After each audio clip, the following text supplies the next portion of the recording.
We're Don't always make a getting face at me right before I'm supposed to go. Hello, welcome to True Confessions podcast. Laura's over here making faces at me if you can't see her. I am. Making me laugh. Well, I woke up in this really crazy mood, right? So I messaged you early. You did. I get this boxer this morning and she's like, I'm like, whoa, Nelly, it's Monday. Exactly. Slow the F down. I'm so excited because it is not 105 freaking degrees. And those of you that watched, I've been having problems with air conditioning all summer. So I've been couch surfing in my own freaking home because I can't sleep in my bedroom. So last night it was cold here and I was able to go sleep in my room and I crashed for 8 hours. I haven't done that in so long. Yeah. And I see woke what happens up, when you get decent rest. right. And then I woke up in Energizer Bunny mode. So I love it. I love it. I love it. I love it. So, if you don't know who we are Entrepreneurship True Confessions podcast. I'm Angelique with Lady Power Solutions. I work with female entrepreneurs who are on fire, lighting up the world with their passion and drive.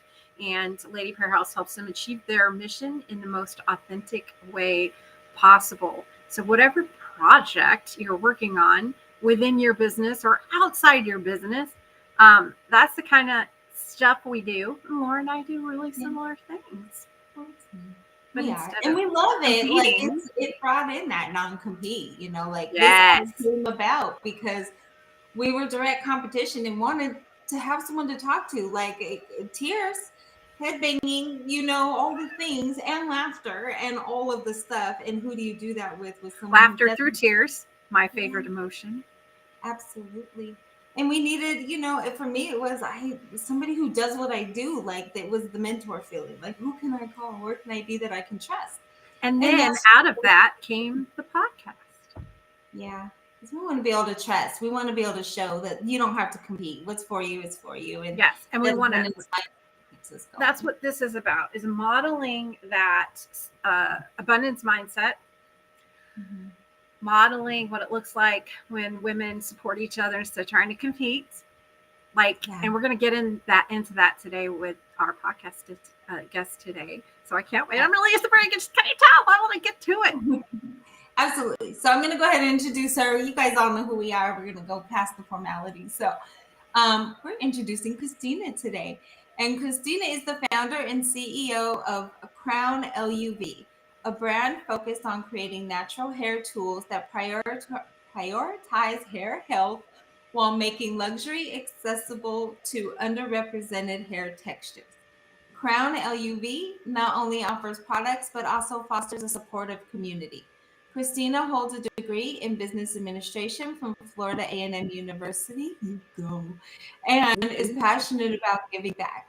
She is a Tampa native, enjoys traveling, concerts, and brunch with friends. She is married to her high school sweetheart and has a blended family of 7. Holy shit. Love. Congrats. A lot of kids. That's wonderful. I love my blended family. So. Are you in Tampa now? Yeah, I'm in Thernoda Sassa, which is right outside of Tampa. So, okay. Yes, I'm north and about an hour in Brooksville. Oh, okay. Yeah, we didn't even make that connection. I love it. Well, I'm going to out myself because I made an assumption when we were doing our little warm-up call, whatever you want to call it, that your products were only for African-American hair. And you so graciously corrected me. So please tell us what you told me. Tell our audience what you told me. So my hair brand is about hair textures and not about race or color or anything like that.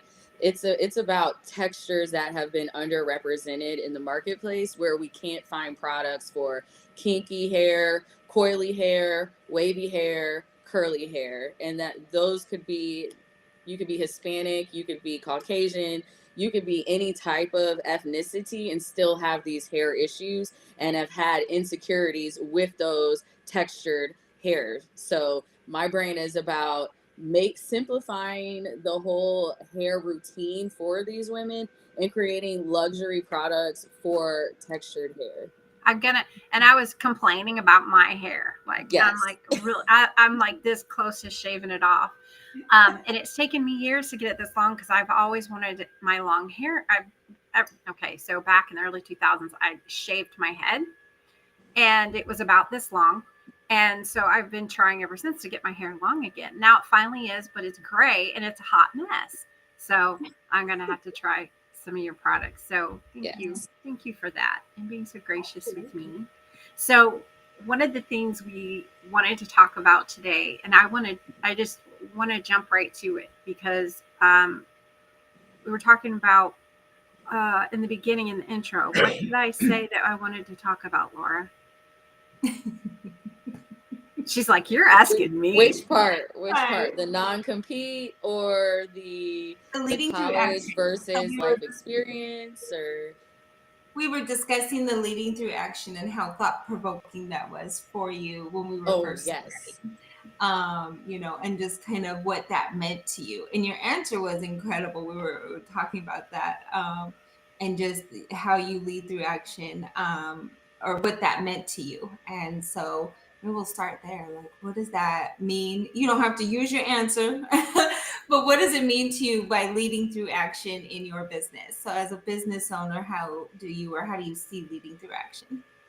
So I think it's just like being an example of what you want to see and what it's all about energy. So I think leading that way is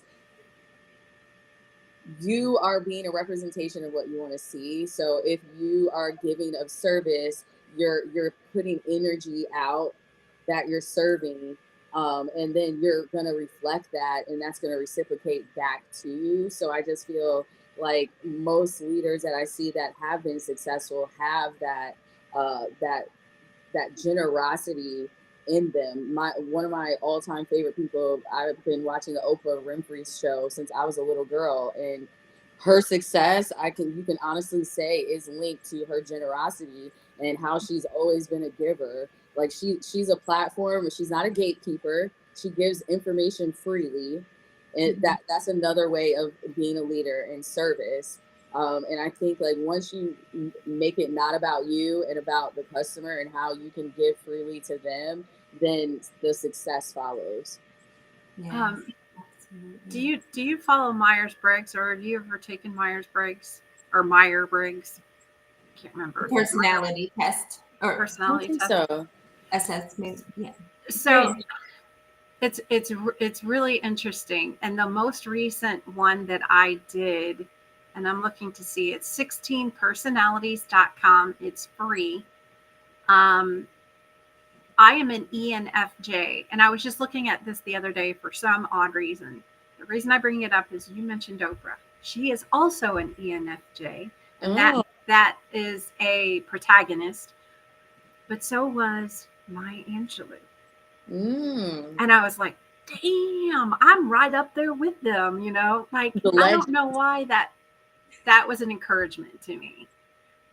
So when you mentioned Oprah, that's where my ADD brain went. But what I want to tease out of that was that you noticed that the generous leaders are the ones that appear to be more successful.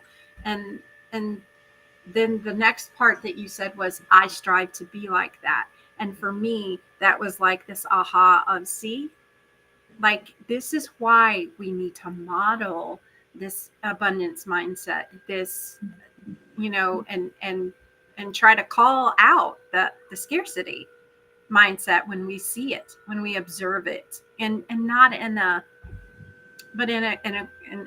like a queen, right? We're just gonna pick that crown up and put it back on your head. We're not gonna be like,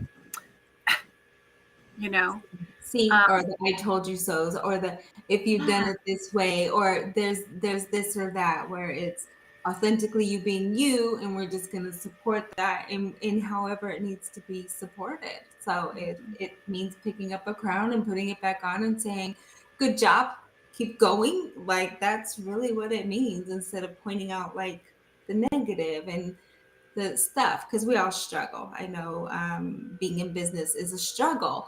And we've always talked about the bright, shiny objects and how wonderful it is. And those that have been highly, highly successful, but not sharing that story behind the scenes can be somewhat detrimental.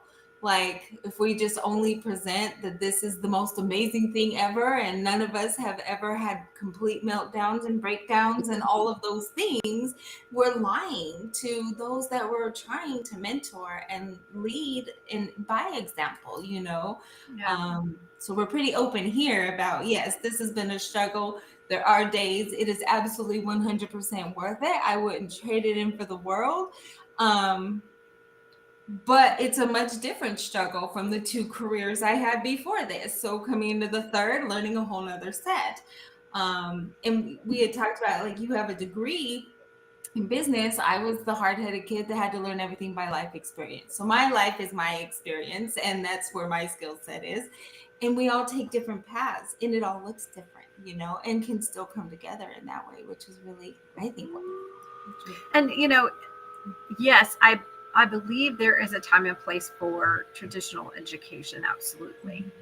I also have a degree in business administration management, but at the same time, and this is one of the things I want to talk about, this idea that of lived experience being of value is finally coming into a more, what's the word, not commonplace, but mainstream acceptance. And so many times we've had people on the podcast and they're like, yo, if you have ish, don't start a business, because you're going to have to deal with that. You're going to have to do the inner work in order to get through, because it's almost the mindset. It's real. Entrepreneurship is all about mindset, because you have to be strong and tough and have such a tenacity where no is not an option, failure is not an option. Like, everything looks gray and you have to be able to see the sunshine on the other side, because it is literally a mindset game every single day. Like, last week I wanted to quit, like, forget these products. Let's have a yard sale outside. I'm done with this crap. Like, this is way too much work. And then I got two orders. So it's like, dang it. Like, I was going to quit today, but I can't because I just got 2 orders. Universe God was like, nope, not today. Not today. This is just Not like today. a moment in time of frustration. So, yeah. And the lessons learned from that it is, everything is temporary. I recently read the first book, Octavia Butler's The Parable of the Sower. And if you've never read it, highly recommend. It's a dystopian, futuristic kind of thing. But oddly enough, it starts in 2023, 2024. And it's I listened to the audiobook as I was traveling for vacation. And it was weird hearing her say, because it's kind of a diary entry thing. She'll say the date. And one of the dates was the day I was driving. Yeah. So now I'm on the second book. Weird. But and now I've completely forgotten why I started mentioning that. The solar. See, I know it's so bad. We need a guest that will talk about ADD and how to fight the rampant thoughts in our brain. But there was a connection I was making. Serious, swear for to God. Well, I have a really quick one. Okay. Thought that came in. Since you work with physical products and you work physically with people, I'd be interested to hear, like, what are, I know what we hear amongst friends, like the things that we complain about and things that go on and stuff. What are the kind of things that you hear from women? What are that you hear as you're working with them and that you're overcoming? Because what you're doing with your products and working directly within the beauty industry, which is really frustrating for a lot of women, I know. What do you hear? What comes up a lot, and how you're when you're supporting them and what you're doing with them? Do you have lots of stories about what are mainly main themes of what's really going on? So why my branding and my marketing is specifically for African American women because there is a real love-hate relationship going on with the history of our hair, our relationship with hair. A lot of people grew up hating their hair, using chemicals to make it straighter, to be more accepting in society, or to have the Eurocentric look of long straight hair, or, like just dealing with not seeing representation in beauty for textured hair and specifically women of color. So that's a pain point, not being able to see yourself for all your life or the majority of your childhood. You haven't seen images of yourself in magazines, on TV, in film. This is like women wearing curly hair in ads on TV shows. That's probably in the last 10 years. Right. They would never show Black women with curly hair on TV or an afro or anything like that. I mean, there's legislation because there was so much segregation in the workplace, where they have the Crown Act, where they had to actually put in legislation that there is discrimination on hair in the workplace, in school environments, children having to cut their dreadlocks off because it's not accepting at private schools. So the hair conversation in the Black community is a very deep conversation, and it goes all the way back to slavery, honestly. Yeah, so absolutely. I hear a lot of stories of insecurities on, I've never dealt with my hair texture before. I don't know what to do with it. I don't like it. I don't have good hair. So I hear a lot of self-hate when it comes to women of color and their hair. Now, my son, my husband's Black, my son is Black. They have two different textures of hair. And I grew up in the Black community. So I braided and I did my nieces and I've done the hair care. But I was around Black women who love their afro. I mean, they wore their afro forever. And so I didn't always see like the negative side of it. Like I didn't always hear it. Like I was just always all for it. I remember my son coming to me and going, "Do you think my hair will be like Daddy's hair?" Because his is more of it's not as tight of a curl, but my son's got really it's a tight curl. It's a true tight, dense afro when he grew it out. And then it was the conversations of, okay, please comb it at the very least. Like if you're gonna leave it long, or you're that's just a teenage boy thing. Yeah, right, And recently, within the last year, my brother-in-law has dreads. I braid my husband's hair. So my son was kind of trying to figure it out. And I was like, put it in dreads or do locks. Like, you like these things. And he was like, well, I don't know. And I was like, I can start it for you if you want. And he just looked at me like, what? And I'm like, okay, I do know, but we can find somebody. So we did. He finally put it into dreads and it finally locked up fully and it's growing and all of that. But he felt so limited. And what I started realizing is, even as a boy, because we kept it short when he was young, and then it was his choice as COVID hit. And that realization of hearing him say, like, it's so much harder. I can't do the things like Daddy can, or I can't do the things like my uncle can, and this and that. So it was really then convincing him, like, we can do whatever you want. I'm not going to straighten your hair. I don't feel the need to do that. I don't like that, to do something so harsh on your head. But we can find other things if you want it long and still so it doesn't look unruly. Like it looks combed. My idea unruly is just not combed. Pick out whatever, like do something. But it was very interesting listening to him, because as a boy, I was raised with women. Hearing him as a boy say that was something I never expected to hear.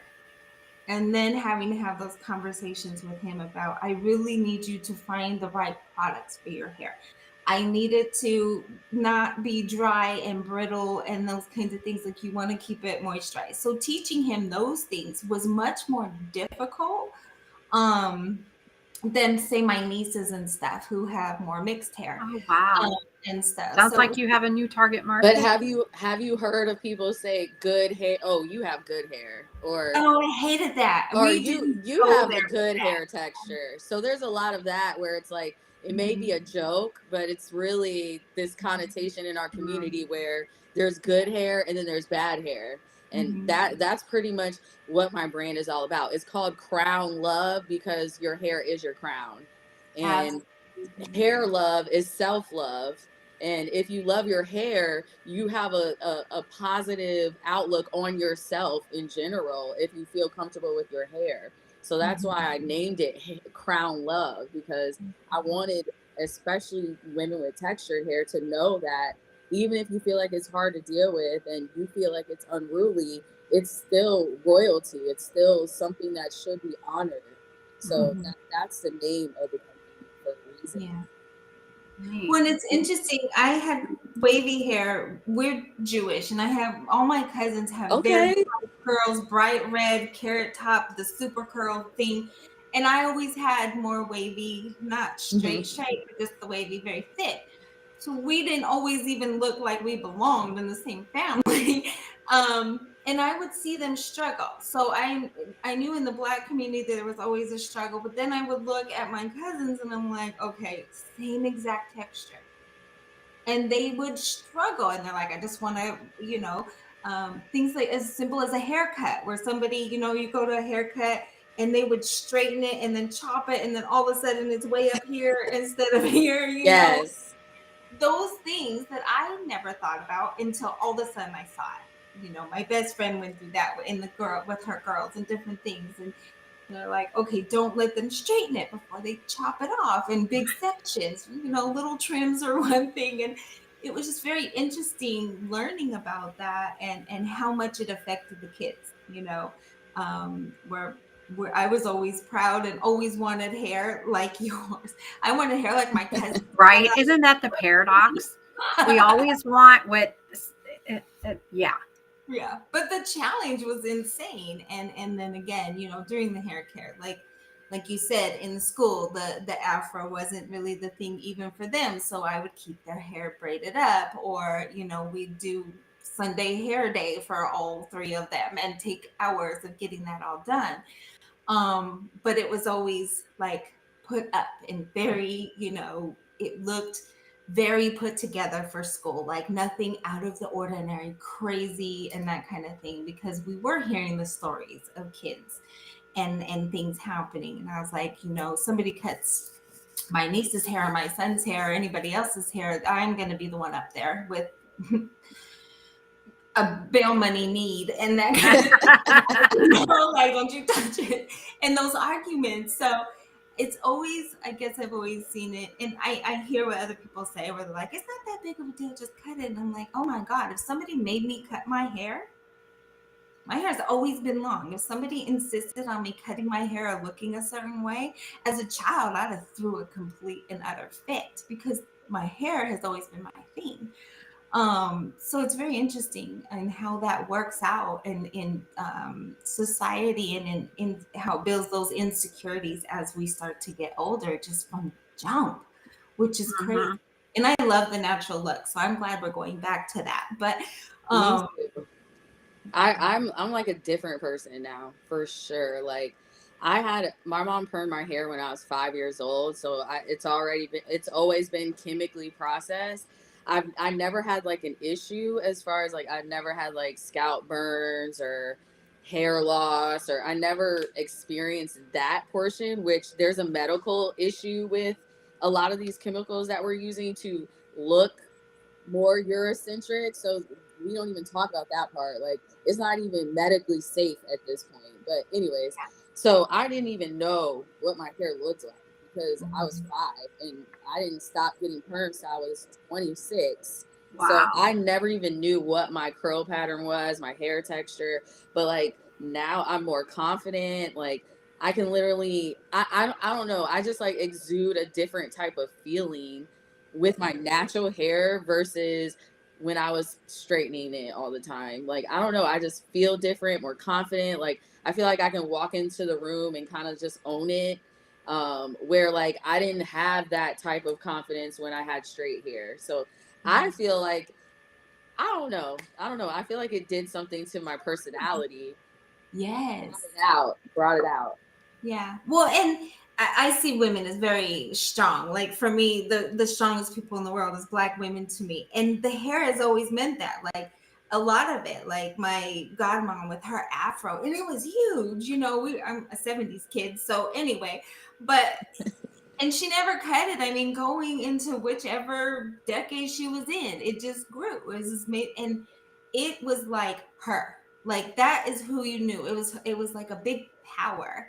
And I see that, like even my son growing his out, you can see the power come back to him. And for me, hair means kind of that in that way. Yeah. Like it's our power there. It's the way we feel. And I love that you say that, because natural, and without the chemicals. I remember the hot on the stove with the hot combs that I would see families use to straighten out their kids' hair. And I'm like, oh my God, the burn marks and the things that would happen. And I'm like, oh, I wouldn't, as a kid, I would not go through that. And then just realizing later that it was kind of a requirement. Like they just had to conform to what going to school and look a certain way. And I didn't realize that as a kid, that it was conformity, until you get older and you're like, why would you continue to burn your child with hot combs and perms and things like that? And it was just such a societal thing.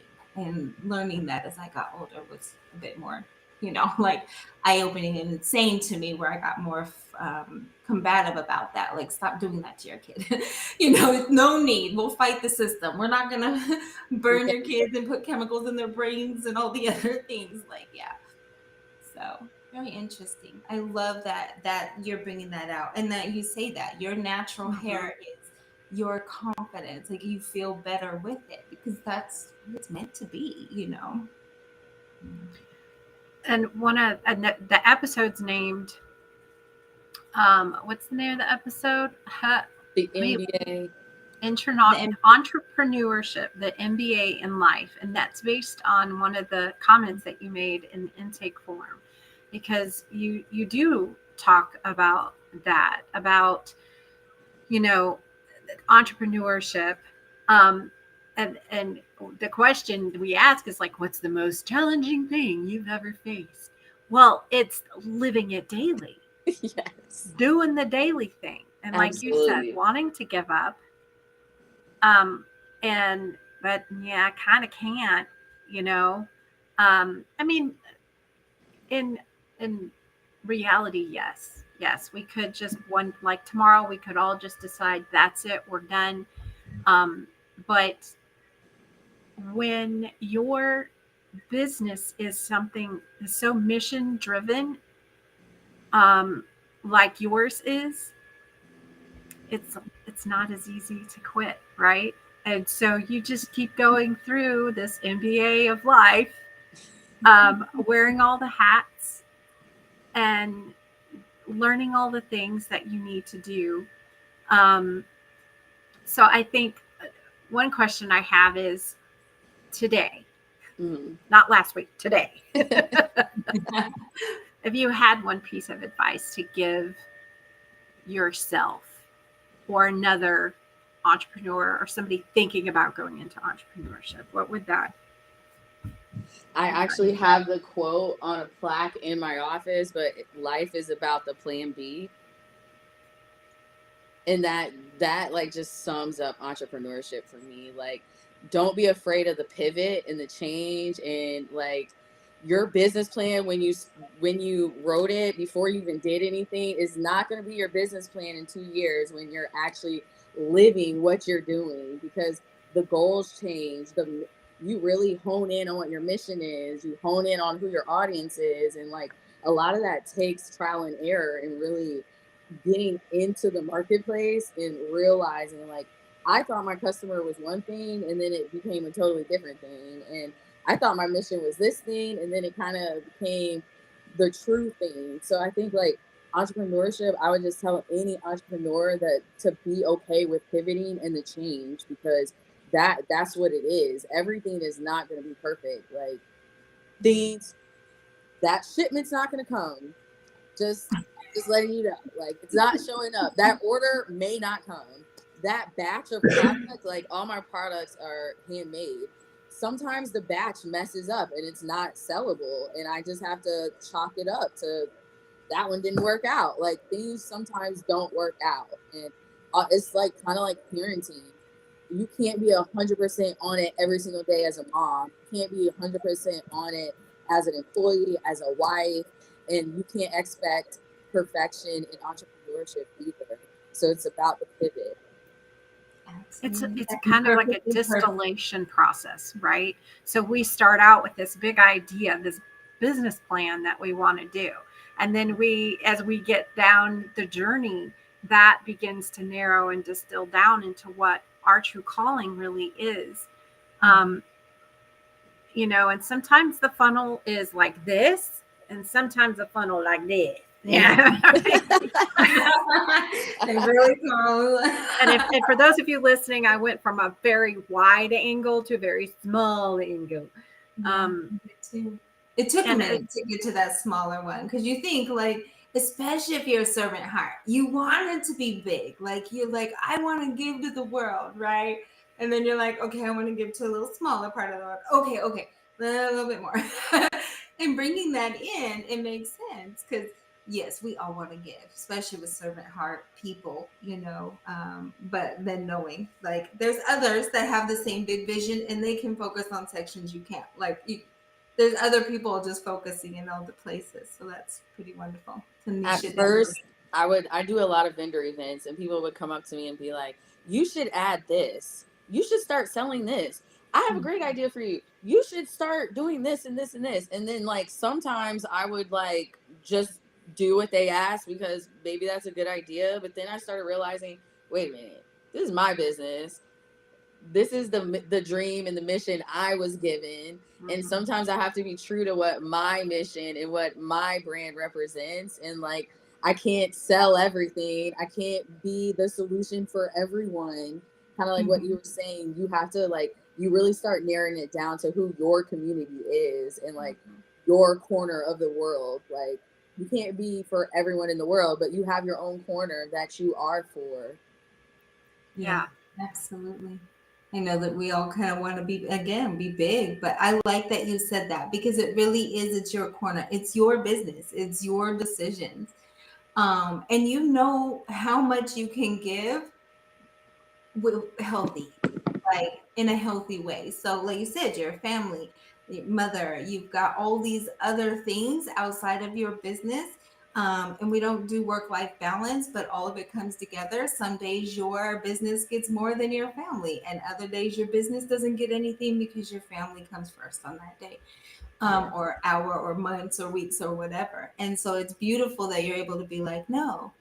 I always tell people, do you want to know? Do you want to help? What do you want to do to start that part of the business? If that's what you want, like, I'll help mentor you and you can do it, or something like that. But the idea, I don't like the you should do this. Like, we don't should anyway, that's cursing. But when people say that, like, you should do, I'm like, no, I already narrowed things down, because all the shoulds got me into trouble with such a bright, broad mind. A visionary doesn't need extra. We probably thought of 1,000 more things outside of that. So yeah, it's good that you have that boundary to say that. Yeah, and I did remember why I mentioned the parable of the sower. Oh, let's hear it. Okay, so the parable of the sower is about this girl who comes up with her own religion, but it's not really religion. It's a mindset. Okay. So her father in the book is a Baptist preacher. Yes, amen. And she's shaking her head. So you know what I'm talking about. Mm-hmm. And she never tells her father she doesn't believe in his God, because she's come up with by observing. Okay. She hasn't made anything up. She is simply observing her reality at that point in time, this fictional dystopian time. But her God is change, because change is the only constant. And I just felt like that is so true, because it's not like you worship change. You're not going to worship this God. It is you're going to have reverence for it, because it's going to change. Right? You got to buy down to it. Eventually, you got to bow down to the change, because it's going to happen. And and if that's anything, I think that comes out of this particular episode is that something will change, whether it's your idea of what your business would be, your idea of who you are as a leader, your idea of who your customer is. That's going to change, because who you think they are and who they really are aren't always the same. So true. Yeah. And so I think, be encouraged. I have a lot of people, I have a lot of contractors, subcontractors that come through my business, and they intern first. And part of the intern process and the advice I give them is your niche, your target market, they gonna change, okay? Because if they don't, then there is no growth, right? I mean, would you agree? Have you seen that in your own business? For sure.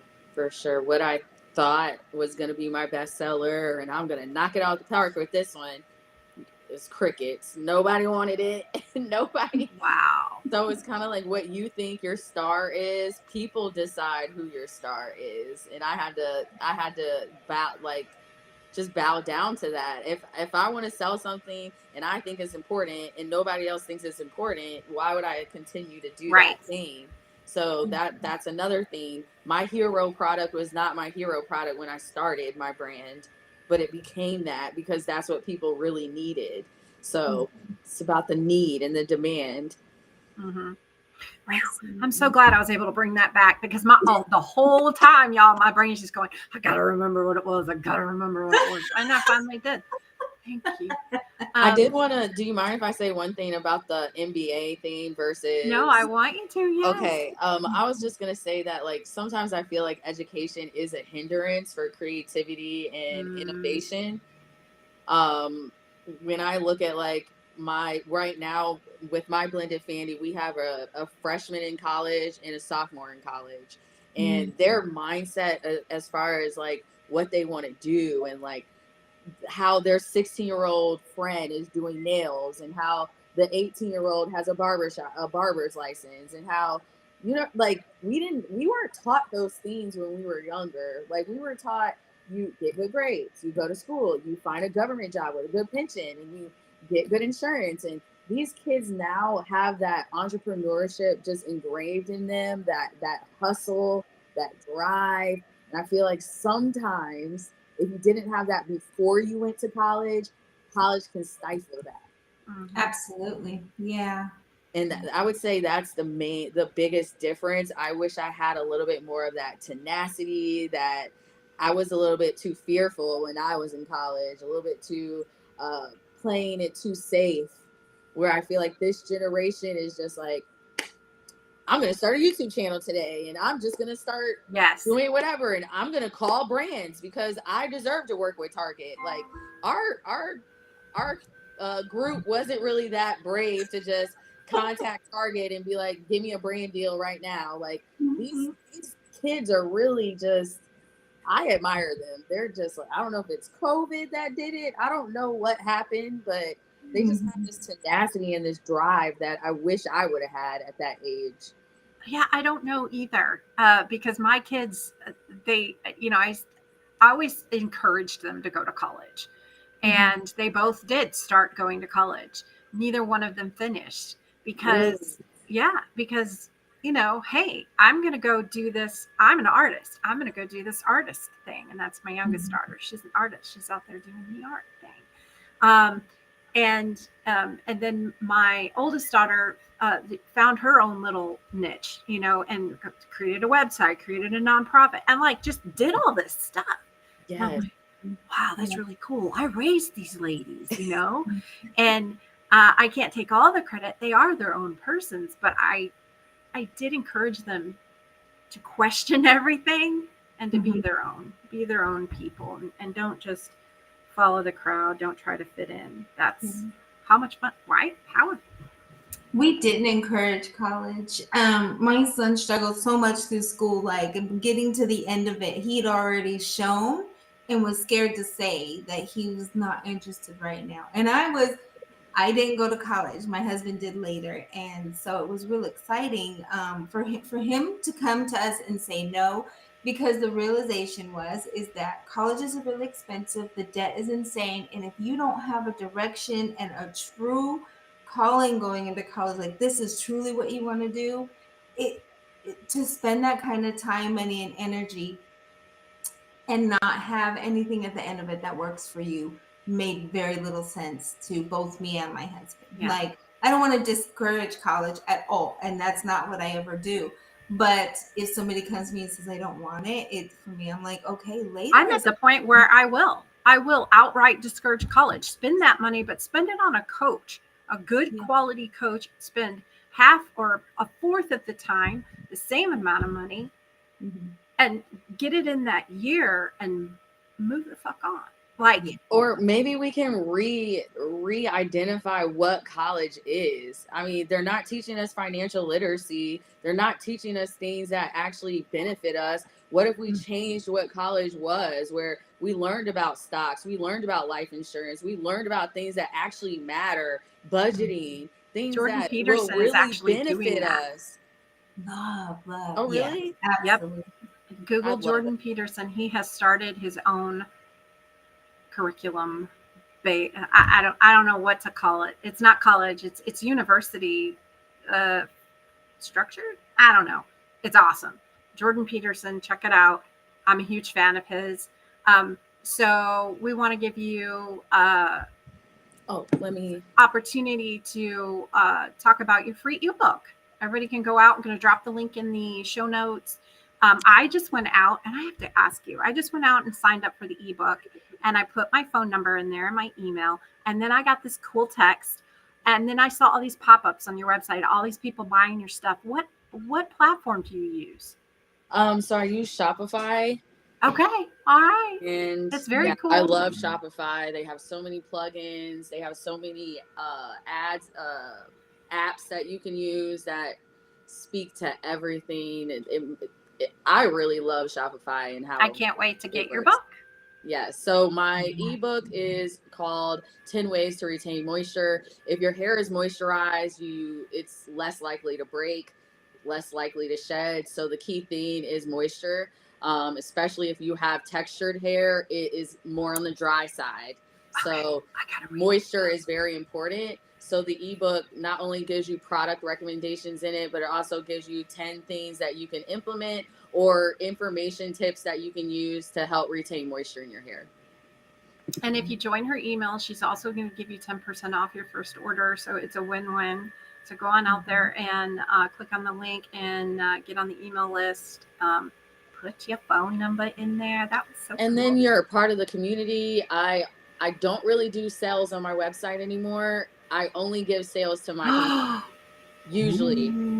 So nice. I give discount codes, exclusives, where you can buy things before they drop. So it's more than just an email list, but it's a community where you get first dibs on a lot of different things. Well, I'll definitely be having my son sign up because we're always looking for the right product for him. So, you know his phone number. Go sign him up for him. You're his mom. Do it. He'll never look. He will. He'll be like, "What is this?"